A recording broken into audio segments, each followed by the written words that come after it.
Reina. Aleluya, sí, Señor. Nada se compara ni nada se iguala a tu poderío y a tu majestad, Señor. Tú reinas para siempre. Eres Rey por siempre, Señor. Te alabamos y te adoramos en esta noche. Gracias. Gracias, Señor. Rey de reyes, Señor de señores.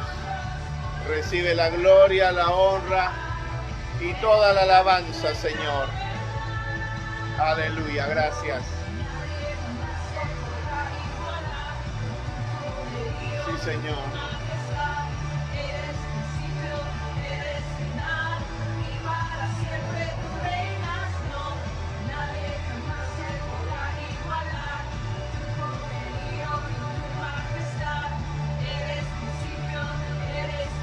Aleluya. Gracias, Señor. Gracias, Señor. Aleluya. Gracias, Padre. Te alabamos, te adoramos y te bendecimos, Señor, por siempre y para siempre. Aleluya. Gracias, Señor, porque ciertamente nada ni nadie podrá impedir que te alabemos, que te adoremos y que sigamos, Señor, predicando tu palabra. Toda la gloria, toda la honra te damos por siempre en el nombre de Cristo Jesús. Amén y amén. Gloria a Cristo Jesús. Muy buenas noches a cada uno de ustedes, hermanos, hermanas, amigos, vecinos, familiares, todos aquellos pues que en esta hora disponen su corazón para escuchar la palabra de Dios, para preguntarle y decir al Señor, ¿qué quieres hablarme esta noche?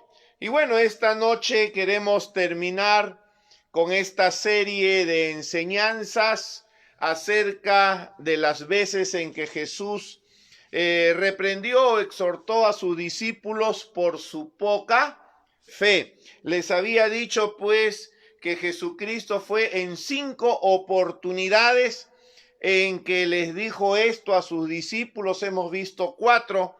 El día de hoy vamos a ver la última de ellas, pero antes de tocar esta última, queremos pues dejar en claro, si alguien no lo tuviera en todo caso, qué cosa es la fe, ¿no? Porque hemos hablado poca fe, grande fe, pero ¿qué es la fe? Y vamos a tomar estos primeros minutos para poder pues de manera sucinta, concreta, definir qué dice la Biblia. Y en la palabra de Dios solo hay un lugar donde lo define, ¿no? En las demás se ve la fe en acción, pero como definición lo encontramos en el libro de Hebreos capítulo 11, versículo 1. Así que invito a todos los que se van sumando a ir al libro de Hebreos capítulo 11, versículo 1. Hebreos 11:1, conocido pues como el capítulo de los héroes de la fe. Amén. Pero empieza definiendo. Hebreos 11:1 dice de la siguiente manera: es pues la fe, la certeza de lo que se espera, la convicción de lo que no se ve. Entonces, la fe tiene que ver con dos cosas. Tiene que ver con una certeza o una seguridad, y tiene que ver con ¿qué? Con una convicción. Entonces, la fe es una certeza y es una convicción. ¿Y qué cosa es una certeza? ¿No? Ya lo dije antes, podemos usar la palabra seguridad. Yo estoy seguro. Entonces la fe está segura siempre de algo. Y el domingo habíamos dado como diríamos, primera idea de qué cosa pues es esta certeza, esta seguridad. Yo solo puedo tener certeza y seguridad cuando yo conozco la voluntad de Dios. ¿Y dónde está la voluntad de Dios? La voluntad de Dios está en su palabra, en lo que Él ha dejado escrito para nosotros. Amén. Entonces, no es que uno diga, ¿y cuál será la voluntad de Dios? Definitivamente conocemos muchas cosas o debemos saber muchas cosas que son voluntad de Dios solo al leer y al meditar la palabra de Dios. Amén. Cuando yo sé cuál es la voluntad de Dios, qué es lo que dice la palabra de Dios, yo puedo tener certeza y seguridad. Hablando de la palabra de Dios, Pedro decía, tenemos la palabra profética más segura. O sea, la palabra de Dios es lo más seguro que el ser humano tiene. La palabra de Dios constituye esa roca sobre la cual el hombre debe edificar su casa, para que cuando vengan vientos, tormentas, huaicos, esa casa no cae. Pero no cae, ¿por qué? Porque está fundada sobre la roca. Está firme, está segura. Entonces, si yo digo tener fe, es porque yo estoy diciendo que estoy, ¿qué? Seguro, que estoy cierto, que lo que dice la palabra de Dios es y es. Amén.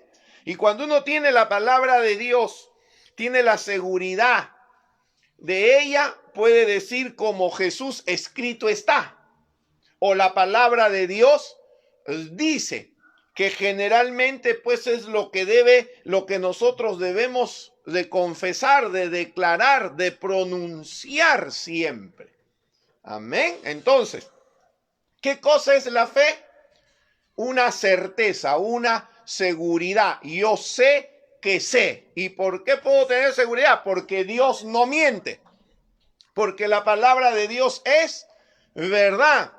Puede pasar el cielo, puede pasar la tierra, pero la palabra de Dios va a permanecer para siempre. Por eso que yo puedo estar seguro. Es más, la Biblia dice de las promesas que Dios le dio al pueblo de Israel con respecto a la tierra prometida, cuando ellos terminaron de conquistarla, Josué dijo, todas sus promesas se han cumplido. Toda la palabra que Dios nos ha dado, decía José, se ha cumplido. Amén. Y todo lo que Jesús dijo que iba a hacer Jesucristo cuando viniera, amén, redimirnos, salvarnos, rescatarnos, todo eso se ha cumplido. Entonces, la fe descansa sobre la palabra, sobre lo que Dios dice. La fe no es creer cualquier cosa. La fe es tener la seguridad, la certeza de lo que Dios dice en su palabra. Y como habíamos dicho el domingo pasado también, cuando yo sé la voluntad de Dios, yo ya no le pido a Dios que me muestre, porque yo ya lo sé. Lo único que me queda hacer es que actuar. Amén. Cuando yo sé qué es lo que Dios quiere que haga, simplemente actúo. No oro por ello ya, porque ya sé lo que Dios quiere que yo haga. Pero cuando yo no sé cuál es la voluntad de Dios, ahí sí oro, ¿no? Y se acordarán pues que vimos el ejemplo del trabajo. Yo no oro diciendo, Señor, ¿será tu voluntad que trabaje? Sería pues el colmo, ¿no? Porque es la voluntad de ¿qué? Que yo trabaje, la voluntad de Dios. Ahora, pero si tengo varios trabajos para escoger, ahí sí. Yo sé que la voluntad de Dios es que trabaje. Pero ¿en cuál trabajo? ¿No? En el supuesto, pues, de que tenga varias opciones. Entonces, oro por lo otro. Señor, ¿y cuál de estos debo escoger? ¿no? Y así con cada aspecto de nuestra vida. Primero, la Biblia dice algo al respecto.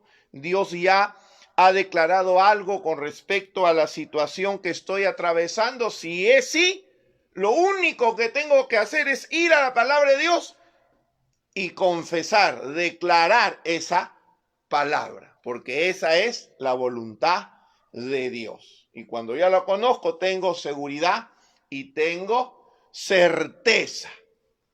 Amén.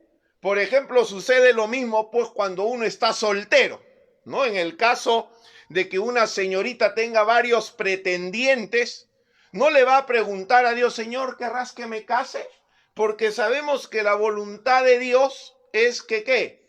Que todos se casen, ¿no? Que formen un hogar, una familia. Pero al tener varios pretendientes, 2, 3, 4, uno, ¿qué le va a decir el Señor? Señor, ¿y cuál de estos escojo?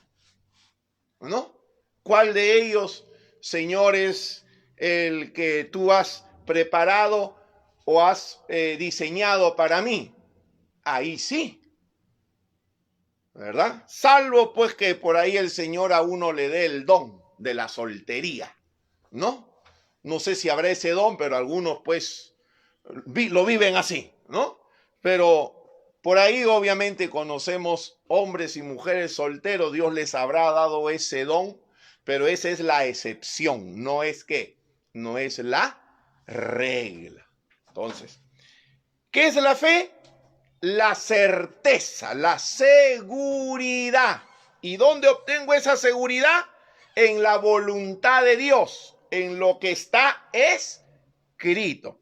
Pero dice Hebreos 11:1 otra cosa más. Dice que es la convicción de lo que no se ve. ¿Y qué cosa es una convicción? Es lo que uno cree, ¿no? Es lo que uno sabe que es cierto, que es verdad. Ahora, uno puede estar equivocado, pero digamos pues está buenamente equivocado, ¿no? Él puede estar creyendo algo que él cree que es verdad, él tiene convicción. Y tú le puedes decir una y otra cosa y no lo va a cambiar. No, así es y así es, ¿no? Salvo pues que uno diga, bueno, tanto me están diciendo así, bueno, voy a abrir un poco mi mente, ¿no? Pero generalmente cuando uno tiene una convicción ya no quiere escuchar nada. Las otras voces, ¿no? Por eso que se convierte en una creencia, pero aún esa creencia debe tener un fundamento bíblico. ¿Tú por qué crees eso? Bueno, es que así me dice. No, pero ¿qué dice la Biblia? Ah, bueno, no sé qué dirá. Bueno, si vamos a tener convicción de algo, si nosotros vamos a creer algo, tenemos que asegurarnos de que eso que creemos está en la Biblia. Está fundamentado en la palabra de Dios. Y si está fundamentado en la palabra de Dios, es tu convicción. Nadie te la va a ¿qué? Nadie te la va a cambiar. Ustedes saben pues que cuando uno lee algo o aprende algo o se le enseña respecto a algo, dependiendo digamos pues del contexto, del trasfondo en el cual uno fue enseñado en las cosas de Dios, va a creer una y otra cosa. Por ejemplo, con respecto a lo que es lo que muchos hablan acerca de la gran tribulación. Hay gente que ha leído la Biblia y dice, uy, no, la iglesia se va antes de la tribulación. Otro dice, no, yo leo acá y la iglesia se va a la mitad de la tribulación. Otro lee, no, yo he leído y la iglesia se va al final de la tribulación. Y hay otros que dicen, no, esa es la tribulación, es cuento, ya estamos, ya. Todo lo que hemos vivido en la vida ya es una tribulación. Ahora, si tú piensas o crees de una u otra forma, tú debes de decir por qué. Tienes que tener la palabra de Dios que te fundamente. ¿Y por qué algunos defienden uno y otro u otra postura? Porque obviamente tienen la palabra de Dios que supuestamente pues los respalda, ¿no? Y curiosamente, todas estas posturas tienen textos bíblicos. Ahora uno dirá, pero pastor, una de esas cosas no pueden ser todas. Una de esas cosas será cierta. Efectivamente, no pueden ser las 4 posturas correctas. Una de ellas será la correcta. Y entonces, pastor, ¿qué hacemos?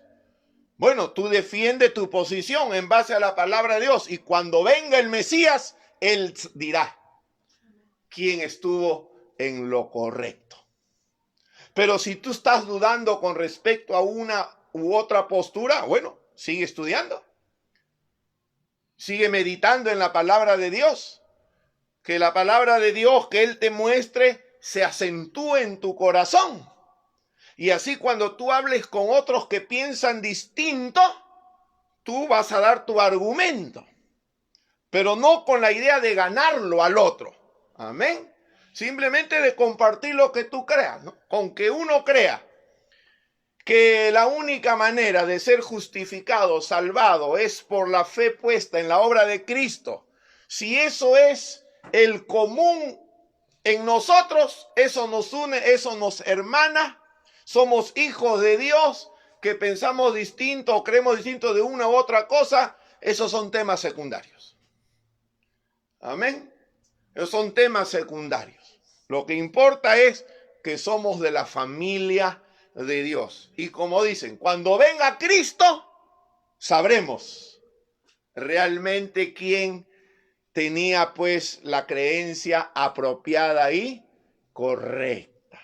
Amén. Y eso es lo bonito, que todos piensen distinto siempre y cuando se fundamente en la palabra de Dios. Y obviamente no hay que tener miedo de escuchar las otras posturas, porque eso obviamente va a reafirmar lo que tú crees o va a hacer que uno dude, pero eso es bueno también, porque como digo, uno puede estar buenamente equivocado.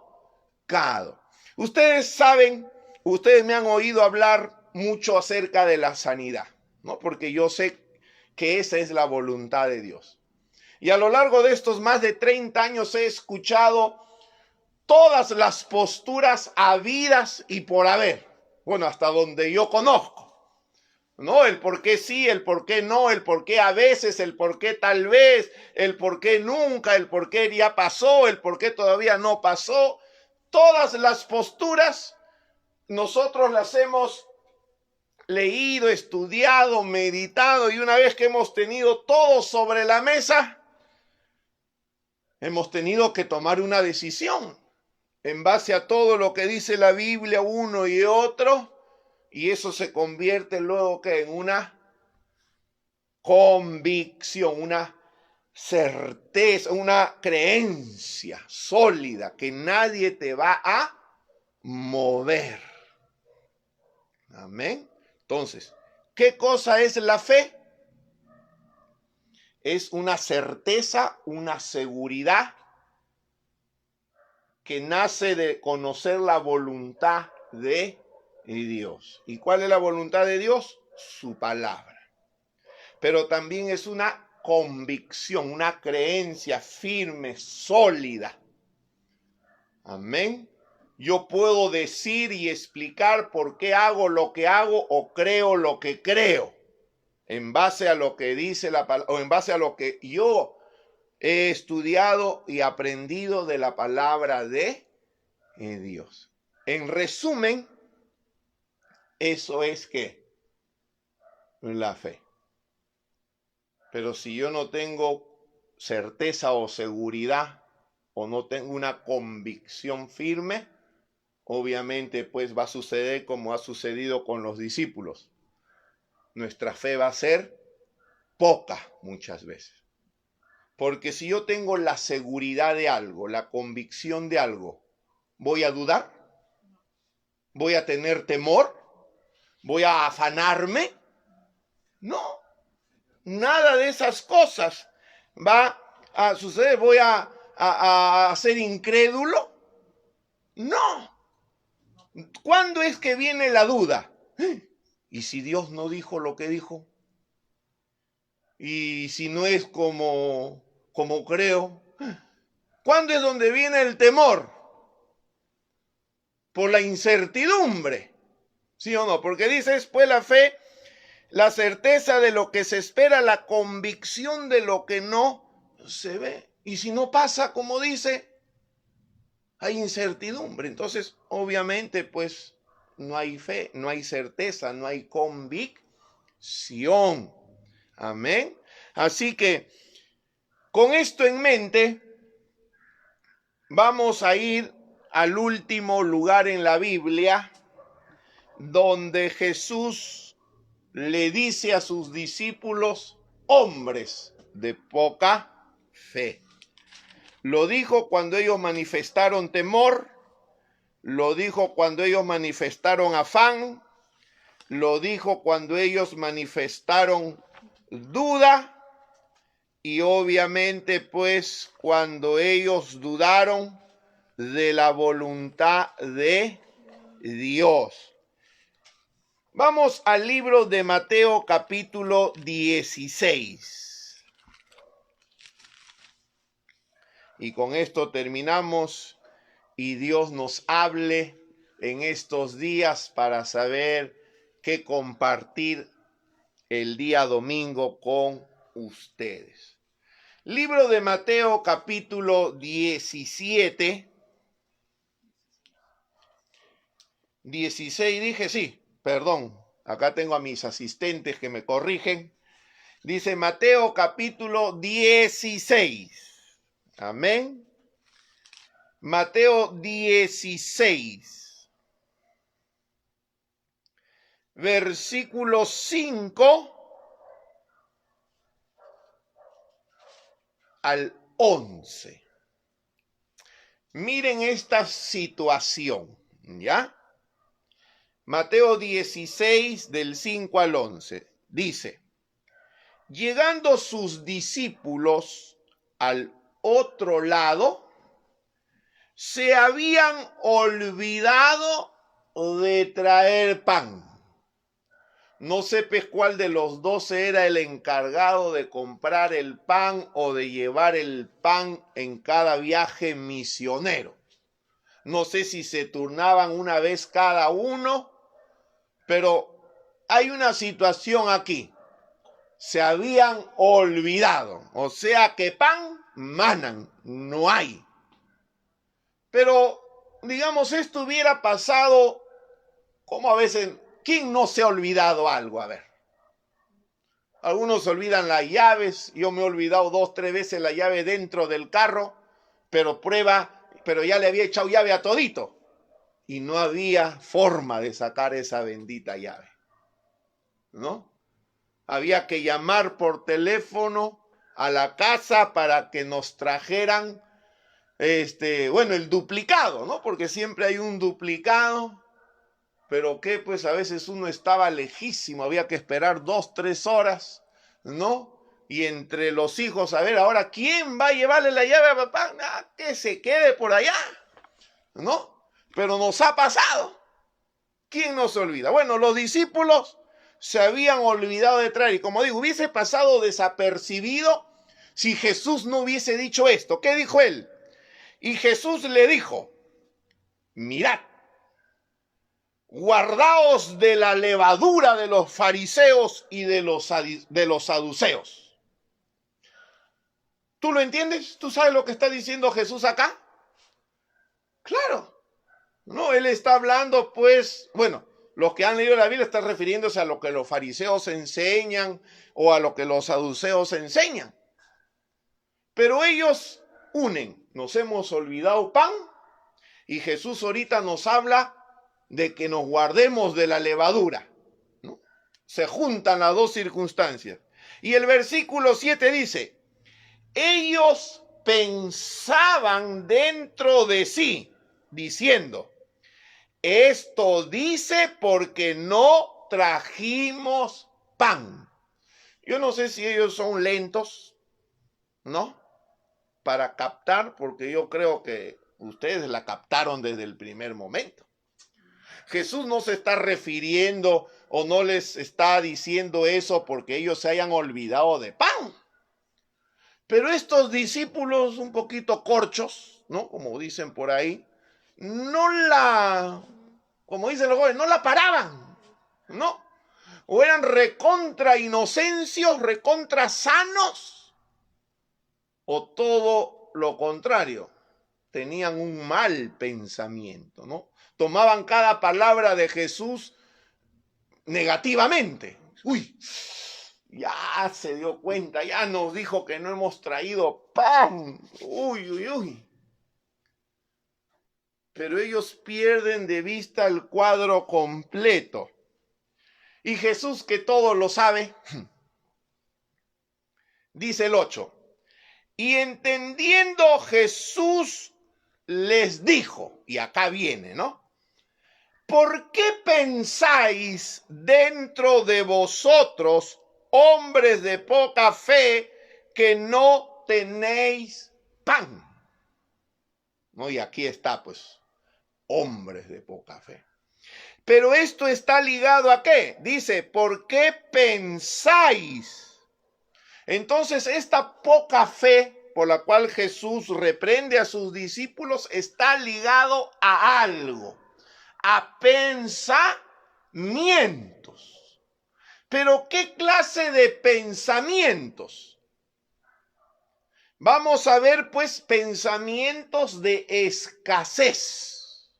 ¿No? Uy, no trajimos pan, ay, ¿qué va a ser de nosotros? ¿Y ahora qué vamos a comer? ¿De qué vamos a vivir? ¿No? Y Jesús le dice, el 9, ¿no entendéis aún? No le digo que eran medios corchitos. Por eso, hermano, hermana, tú que me escuchas, si no entiendes algo 1, 2, 3 veces, no te preocupes. Estás como los discípulos de Jesús. Calificas. Amén. Simplemente no te rindas. Sigue aprendiendo.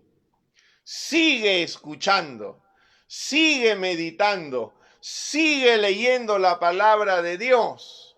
Y ahora que todos los mensajes quedan grabados, vuélvelo a escuchar otra vez. Y otra. Y otra. Hasta que se nos prenda, como dice, se me prende el foquito. Uy, ahora sí ya entiendo. Bueno, alégrate porque los discípulos de Cristo Jesús no entendían nada.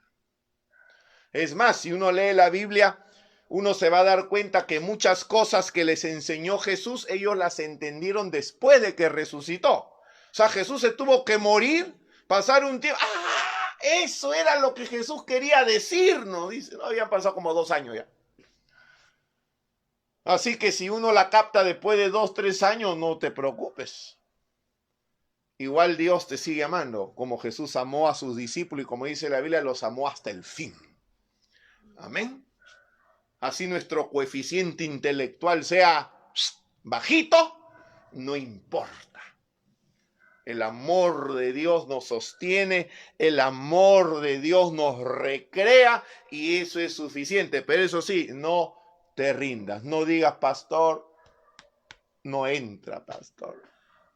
Yo no sirvo para estas cosas, ¿no? Porque por ahí algunos me han dicho cuando se ponen a estudiar en la Academia Bíblica, pastor, tapa soy, pastor. Ya mis neuronas creo que muchas están muertas, ¿no?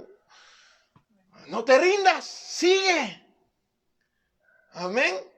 Esfuérzate, sigue leyendo, sigue estudiando. Hermano, bueno, los que han visto cuando estamos enseñando en la Academia Bíblica, tengo libros. Algunos libros he tenido que leerlos 2, 3, 4 veces porque leía la primera. Manan, no entendía nada. Leía la segunda, bueno, alguito.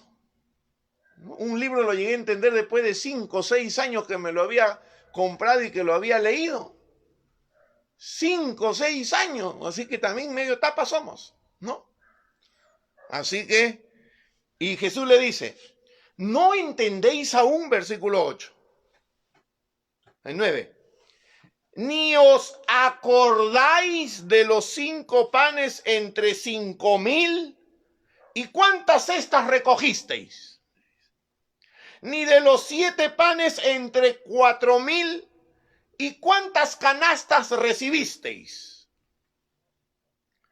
¿Cómo es que no entendéis que no fue por el pan que os dije que os guardaseis de la levadura de los fariseos y de los saduceos?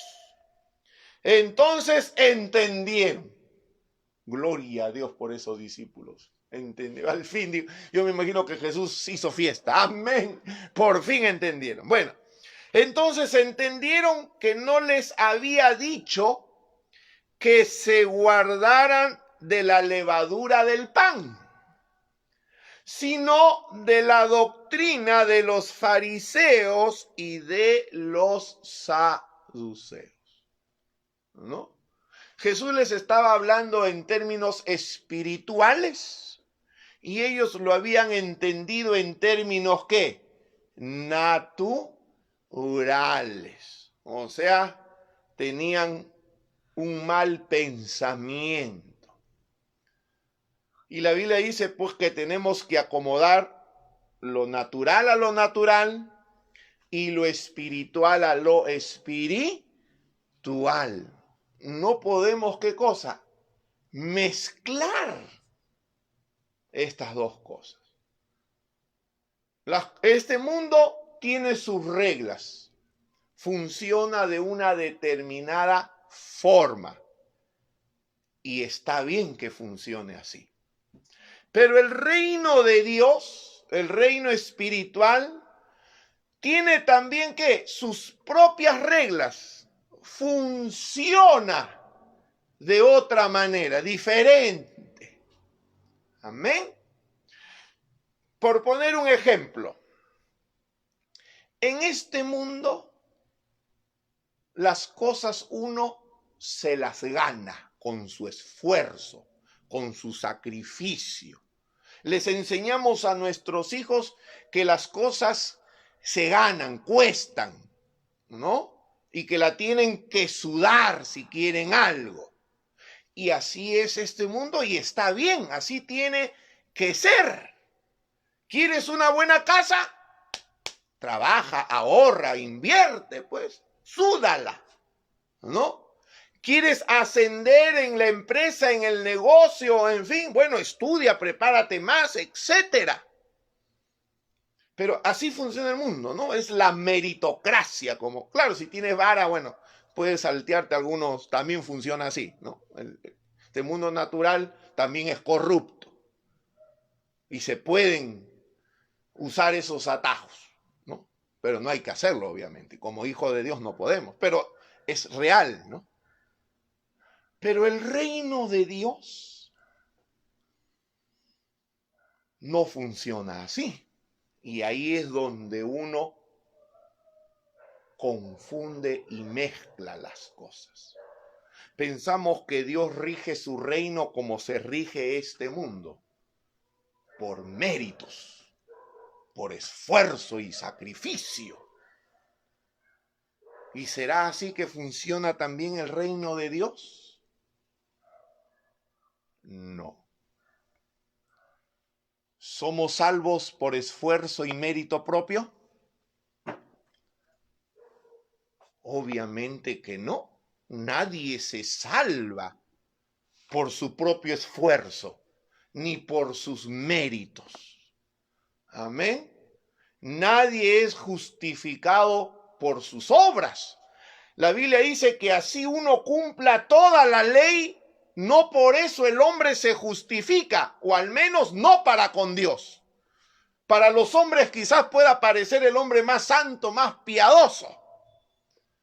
Pero si el hombre basa su salvación en sus méritos, no se salva, así de simple.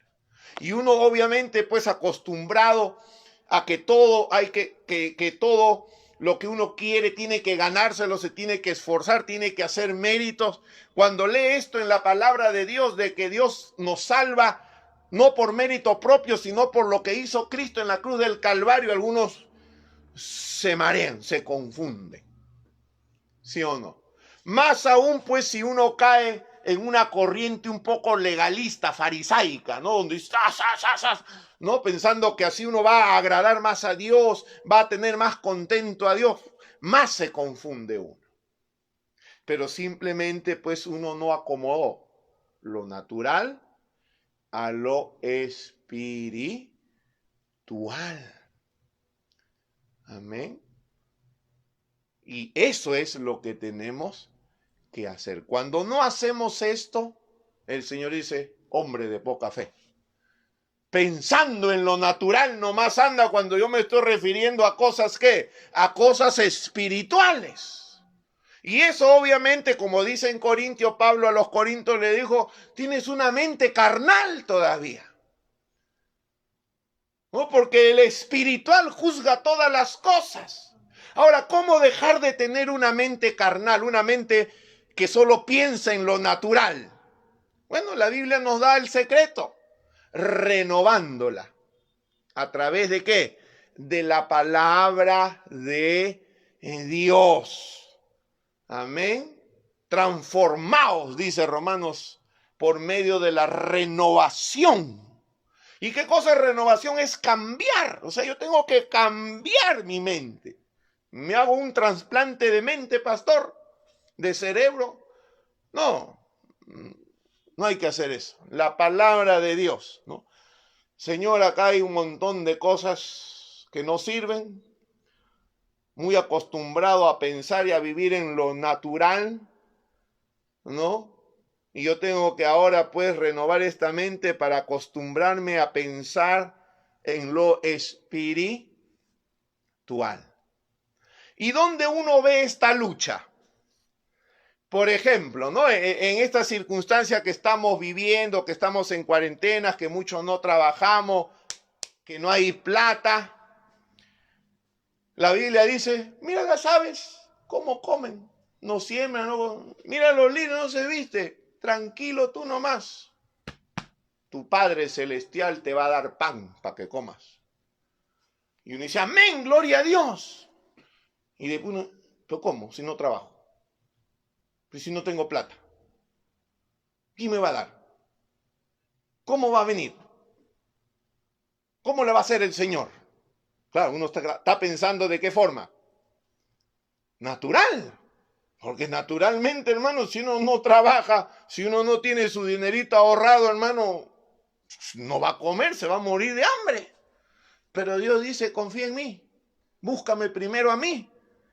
Y el pan, la comida y el vestido te lo voy a dar yo. Y ahí viene pues la cabecita esta, ¿no? Pero ¿cómo, pues, Señor? ¿Acaso la plata llueve así? ¿Tú de qué te preocupas? Y muchos de nosotros, al menos de los que me están viendo en este momento, uno no sabe cómo explicar, ¿verdad? Cuando ya estamos usando el último poquito de azúcar y no tenemos plata y no sabemos qué va a pasar los otros días, ¡pum! Tremenda bendición de Dios. Uno recibe una provisión y uno se queda con la boca abierta. ¿Ah? ¿Cómo? Como ayer me decía una hermana, o antes de ayer, pastor, justito ya. ¿Cómo es Dios? Dice, ya lona, ya. Agüita así con pintadita ahí con alguito para tomar. Y pum, el Señor derrama bendición que no tenía cómo podérsela llevar por lo que pesaba. Claro, porque uno está acostumbrado a pensar de forma natural. Hombre de poca fe, pues. Porque no solo somos personas naturales. Somos seres espirituales que formamos parte de ese reino espiritual. Amén. El cielo no funciona como la tierra y eso lo tenemos que tener claro. Amén. Como dije, este mundo tiene sus reglas, Dios también tiene las suyas. Amén. ¿Qué dice la Biblia? Que el que da, recibe. ¿Qué dice este mundo? No, primero yo recibo y si me queda alguito, doy, ¿no? ¿Qué es lo que dice? Hoy por mí, mañana por ti, ¿sí o no? ¿Quién se pone primero en este mundo? Uno dice, tienes que pensar en ti, ¿no? Entonces, primero yo y después él. Pero ¿cómo funciona el reino de Dios? Al revés. Primero das y después recibes. Pero este es por lo último que me queda. Mejor todavía. Amén. Mejor si es lo último y lo das. Prepárate porque viene una gran ¿qué? Una gran bendición. Pero ¿cómo, pastor? Ahí es, acá, ¿no? Este es el problema aquí. Hombre de poca fe. ¿Por qué pensáis? ¿Por qué tenéis esa clase de pensamiento? Acuérdate, le dijo a sus discípulos, acuérdense de los milagros que han visto. Cómo con unos 5 panecitos pudimos alimentar a 5,000 personas. O cómo con 7 panes pudimos alimentar a 4,000. ¿Y acaso no sobró? Y ustedes pensando naturalmente, humanamente, ¡ay, no hay pan! Se va a acabar, ¡ay! Hombres de poca fe. Yo les estoy hablando cosas espirituales. Amén, para que como las águilas aprendan a volar sobre las circunstancias, aún si no hay pan. Aún si quedara uno, el Señor lo puede multiplicar y lo multiplica. Aleluya. Pero ¿qué hay que hacer? Renovar la mente. Así que esta última, hombres de poca fe, tiene que ver con sus pensamientos naturales o espirituales. Por ejemplo, lo que aparece en Mateo, ¿no? Buscad primeramente el reino de Dios y su justicia, y todas estas cosas serán añadidas. Y cuando la Biblia dice estas cosas, ¿cuáles son? La comida, la bebida y el vestido. Pero si pensamos naturalmente, ¿de qué nos vamos a asegurar primero? De tener comida, vestido y bebida. Pero Dios dice, no. Eso no es lo primero. ¿Qué es lo primero en el reino de Dios? Buscar las cosas de Dios. Por eso cuando alguien dice, pastor, el domingo no pude, bueno, ahorita no nos podemos reunir, ¿no? Pero pastor, el domingo no pude ir, no estaba trabajando, y usted sabe, pero pastor, si uno no trabaja, ¿de dónde, no? Suena muy lógico, pero suena muy natural, pues. Suena muy humano. Esa persona lo único que está mostrando es que tiene, ¿qué? Poca fe. Aleluya. Porque si tuviera fe, diría, pastor, el día de hoy me había salido un cachuelito, me iban a pagar bien, pero hoy es el día del Señor, así que vine a alabar y adorar al que vive, porque sé que Él me provee, Él me sostiene. Claro, uno que no conoce las cosas de Dios te oye escuchar, dice, este ya tronoya, este ya es fanático. ¿No? Seguramente así no sabrán. Pero es que ellos no entienden. Están como los discípulos. Uy, esto dijo porque no trajimos pan. Jesús estaba en otra onda. Amén. pastor, usted sabe, usted sabe pues que estoy haciendo alguna inversión, necesito plata y justito me ha salido un trabajo, pero es de lunes a domingo, pastor, o sea que por un tiempo no me voy a poder reunir. Usted sabe, ¿sí o no, pastor? No, ya el Señor, ya hablé, ya el Señor entiende, ¿no? Y así todo se pone bien, bien, y allá el Señor ya sabe, ¿no? Y yo digo, el Señor no sabe nada. Ese hombre está mostrando su poca fe.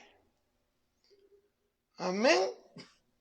El Señor lo dijo bien claro. 6 días trabajarás y el 7º descansarás. ¿O no lo dijo así de claro? Claro, algunos descansan sábado, otros descansan domingo, pero la idea es que descansen. Amén. Pero pastor, platita, hombre de poca fe, ¿por qué dudas? Si Dios puede multiplicar lo poco que tienes y hacerlo producir bastante, pero con ese tipo de pensamiento natural o carnal, obviamente no vas a poder ver la manifestación de Dios en tu vida. Así que renovemos nuestra mente. Entendamos que el cielo funciona como Dios dice que funciona en su palabra. Este mundo tiene sus propias reglas, Dios tiene las suyas. Amén. Y si el Señor te dice, sírveme, sígueme, ¿no? Deja todo y ven en pos de mí. Porque eso fue lo que Jesús le dijo a sus discípulos. Dice que al instante dejaron el arca, dejaron las redes, dejaron la chamba. Y pastor, ¿de qué va a vivir? ¿De dónde? Los discípulos no dijeron eso. Jesús le dijo, síganme. Y dejaron el trabajo, ¿no? Uno solo tiene que asegurarse de que es Dios el que te está llamando a que le sirvas. Pero si estás pensando, y pastor, Señor, ¿y de dónde? Aguántate, todavía no lo empieces a seguir. Hasta que tengas seguridad y convicción, como dice Hebreo, hasta que tengas realmente fe. Amén. Hasta que no tengas fe, mejor aguántate, no dejes nada. Pero una vez que ya estás convencido, hermano, que te digan lo que te digan, loco, fanático, sonso, ya te resbala ya. Amén. Te digo porque todas esas cosas me dijeron a mí en su momento. Pero aquí estamos, como digo, ¿no? Bendecidos, prosperados, sanos, amén, con gozo, alabando y adorando al Señor. Amén. Gloria a Cristo Jesús. Bien, antes de despedirnos, quiero que los hermanos de la Iglesia Palabra de Vida nos podamos unir juntos en oración a favor de nuestra hermana Allison, ¿no? La hija de nuestra hermana Ruth, nuestro hermano Rodrigo. Me llamó hace algunos momentos diciendo pues que tienen que operarla porque creo que le está dando apendicitis. Y bueno, ustedes saben pues que tiene que someterse rápidamente a una operación, así que me imagino que ella ya estará en el hospital. Y bueno, oremos pues para que ella salga con éxito de esta operación, que las puertas se abran. Ustedes saben que por producto de esta pandemia hay ciertos inconvenientes, ¿no? Para lograr una atención, una cirugía. Pero vamos a orar para que el Señor obre, esas puertas se abran, los doctores estén allí y bueno, en estos prontos días pues nuevamente esté ella en su casa.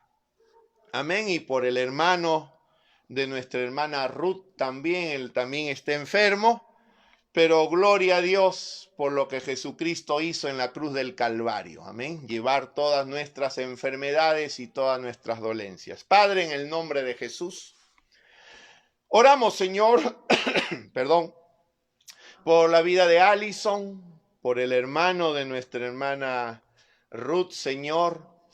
Señor, abre tú las puertas, provee tú los medios. Señor, sabemos, humanamente hablando, que en estos tiempos, producto, Señor, del colapso o la tensión en hospitales, hay muchas cosas que están restringidas. Pero ellos no son cualquier persona, son tus hijos, Señor, y tú siempre has obrado a favor de ellos. Sea tu mano de sanidad puesta sobre ellos, Señor, en esta noche. Sobre Alison, sobre nuestro hermano, sean ellos sanados, Padre, en el nombre de Cristo Jesús. Señor, y si todas las puertas se cerraran, es porque tú quieres glorificarte de una manera mucho mayor al hacer tú, Señor, quien la sane, Señor, aún de esta apendicitis. Gracias, Padre. Toda la gloria y la honra es tuya por siempre y para siempre, en el nombre de Jesús. Amén. Y si tú tienes algún pedido de oración, puedes dejarlo ahí escrito en los comentarios para poder estar orando por ellos también. El Señor te bendiga. Amén. Así que ya, mente, no mente, dice, no, espiritual. Amén. Ya suficiente que hasta aquí nos hayan dicho el Señor, poca fe, hombre de poca fe, mujer de poca fe, ya. Que nos diga, grande es tu fe, mujer, grande es tu fe, varón. Dios te bendiga.